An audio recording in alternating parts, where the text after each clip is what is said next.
Okay, so now we're ready for topic 2.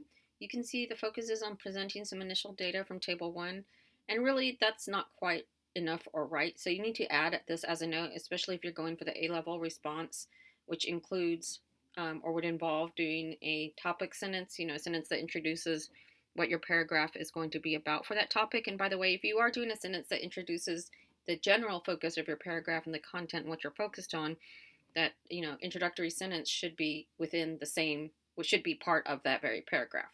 So really it's not, you're not presenting the data. The initial data is already there. This is the initial data. What were the assignments? What was the gist? I did that part for you. You're entering the scores. I do want to see the scores in here. Now, what I should have said was focus is on analyzing some initial data, okay, making sense of some of the initial data. So that is going to be really the focus of that. And so, of course, the data of what? Making sense of initial data about what? Well, if I'm asking for your score, I'm basically asking about your performance on all and any assignments that had to do with what? What are these all focused on? Okay, so what I just said to you could be used in some way to formulate an introductory sentence that tells us what the topic is going to be of this paragraph.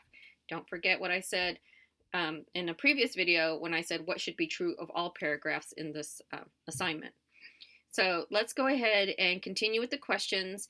Notice that I could have just said, talk about the scores that you've made and on the assignments and draw some observations. That would have been very general and you might have been very confused and I might have seen very different kinds of things.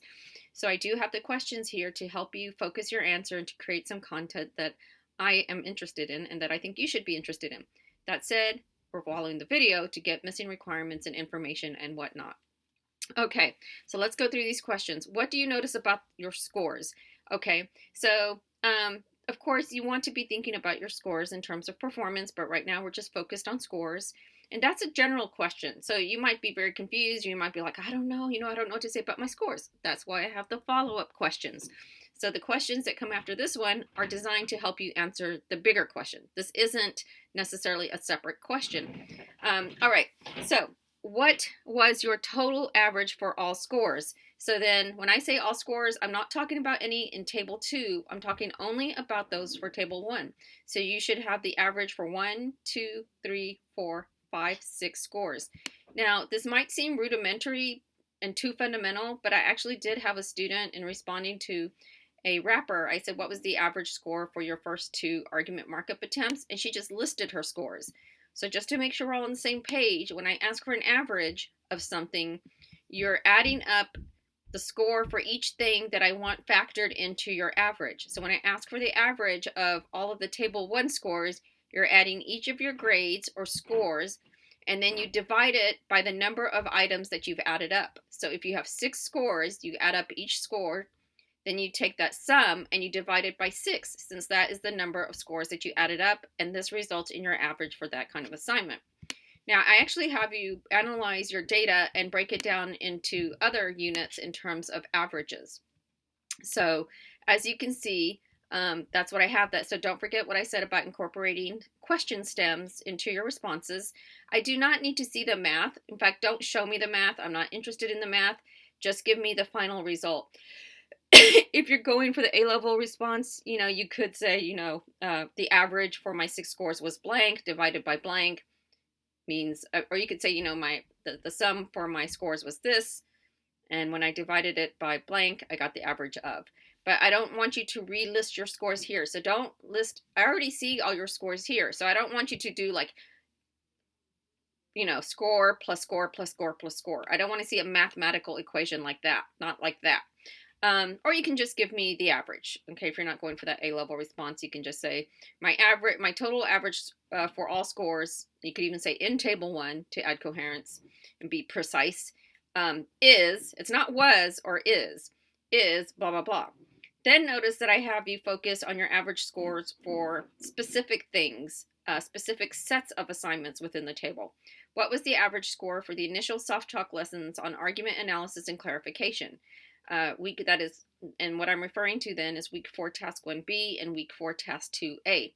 So you go to week 4 task 1B, week 4 task 2A, and you take only those 2 scores. So you'd add up these 2 scores, get the total, divide that by 2, and that's your average. So those were this is an important point that I want to make. When I'm asking you for this, I'm asking you for foundational lessons that you got in writing through interactive soft talk modules, where you learned the facts about argument analysis and clarification.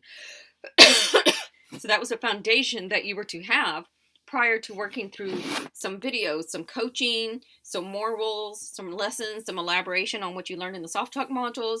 That's also where you got to practice applying where you got stuff. So, and what I'm talking about right now, what I've segued to talking about now, is the next question. What was here it is. What was your average score for the notes you submitted in light of the video portions of said lesson? So that's what I was referencing at the later part of my most recent comment in this very video. Week 4, task 1E, week 4, task 2C. So that's what I was talking about in terms of the videos that elaborated on, provided examples, coached you through, gave you new concepts, new rules, in light of the soft talk module basics that you had gotten.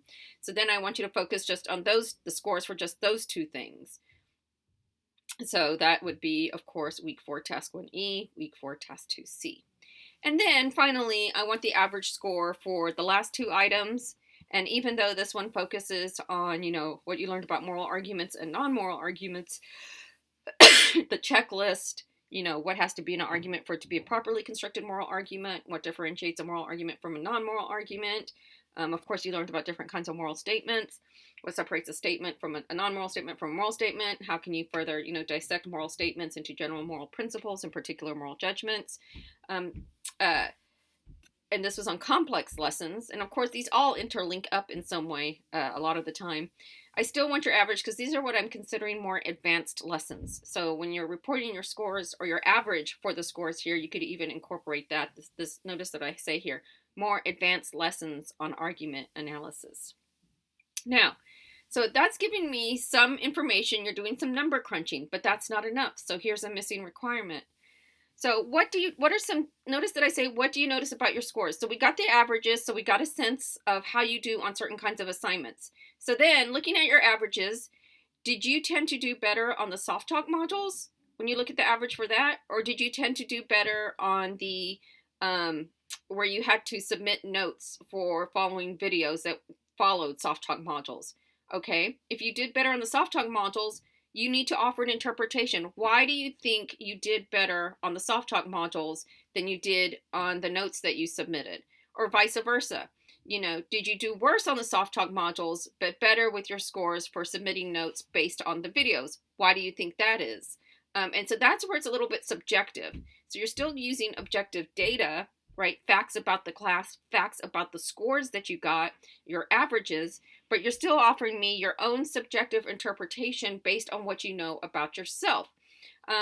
So what about your scores for these more advanced lessons? Would you say that, does your score for this item here where you learned or you submitted, evidence for moral and non-moral arguments, were your scores for those notes lower than your notes for, 2C and 1E? Why do you think that is? Is it because of the nature of the lesson? Was it harder to understand this lesson? Were the concepts more difficult? Were there more concepts, less concepts?